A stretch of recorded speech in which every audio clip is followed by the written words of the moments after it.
Catat itu baik-baik, saudara. Jangan Anda pikir, saudara, kalau Bung Karno itu kebijakannya tidak menguntungkan PKI. PKI udah bunuh kiai, udah bunuh ulama, udah bunuh pejabat, dia nggak bubarin. Masya Allah, saya tanya, kecewa tidak? Kecewa tidak? Takbir. Nah, akhirnya PKI memanfaatkan Bung Karno. Oh, ternyata Bung Karno baik dengan kita. Akhirnya tahun 1950, saudara, DN Aidit memimpin PKI dan mulailah merangkul habis-habisan Bung Karno, saudara. Semua kebijakan Bung Karno dipuji PKI. Semua putusan Bung Karno, saudara, didukung oleh PKI.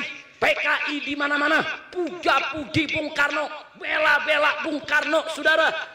Kenapa? Karena PKI tahu saat itu Bung Karno sedang jadi pahlawan besar bangsa Indonesia, saudara. Nggak ada jalan lain. Kalau mau dapat simpati rakyat, dukung Bung Karno. Dan akhirnya PKI berhasil, saudara. Tahun 50 dukung Bung Karno habis-habisan sampai tahun 55, dan 1955 PKI diizinkan ikut pemilihan umum, saudara. Hasilnya PKI jadi 4 besar, saudara. Saat itu tercatat anggota PKI, saudara, di tahun 55, saudara. Saat itu tercatat, saudara, tidak kurang dari 2 juta orang. Dan tahun 65 tidak kurang dari 3 juta orang, saudara.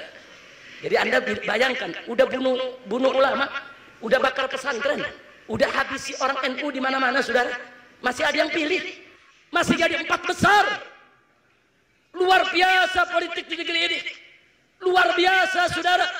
PKI jadi partai besar.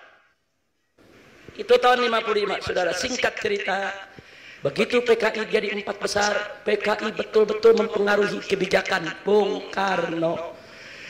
Akhirnya para ulama menggelar kongres tahun 1957 di Palembang. Kongres Ulama Islam Indonesia. Di Palembang tahun 1957 memutuskan, meminta kepada Presiden Bung Karno untuk mengeluarkan dekret pembubaran PKI. Itu tahun berapa? Tahun 57. Ditolak oleh Bung Karno. Enggak, Bung Karno enggak terima, saudara. Ditolak oleh Bung Karno. Bahkan tahun 58-nya, saudara, Bung Karno makin mesra dengan PKI. Bahkan tahun 60-nya Bung Karno meluncurkan program politik Nasakom, Nasional Agama Komunis, saudara. Masumi menolak, Masumi tidak terima. Lalu apa yang terjadi? Karena Masumi tidak terima, tahun 1962, saudara, bukan 62, tahun 1960, tahun itu juga Masumi dibubarkan, saudara.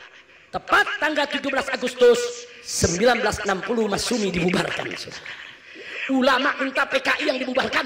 Bung Karno bukan bubarkan PKI, bahkan membubarkan partai Islam terbesar di Indonesia, Masumi. Apa itu Masumi? Majelis Syuro Muslimin Indonesia dibubarkan, saudara.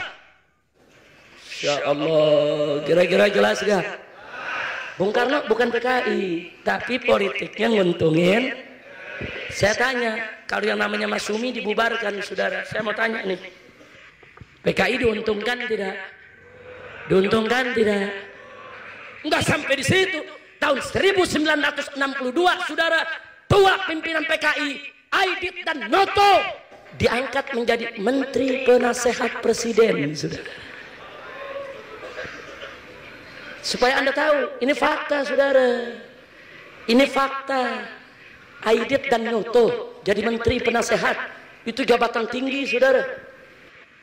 Enggak sampai di situ.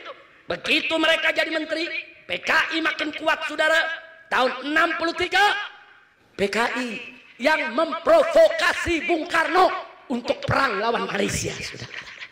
Nggak ada ulama mengajarkan kepada Bung Karno ganyang Malaysia.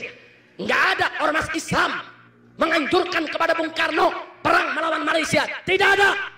Tapi PKI yang memprovokasi, PKI yang mengadu domba, PKI yang membakar-bakar. Akhirnya kita perang lawan Malaysia, saudara. Itu saya mau tanya, PKI kurang ajar tidak? Biadab tidak, licik tidak, jahat tidak.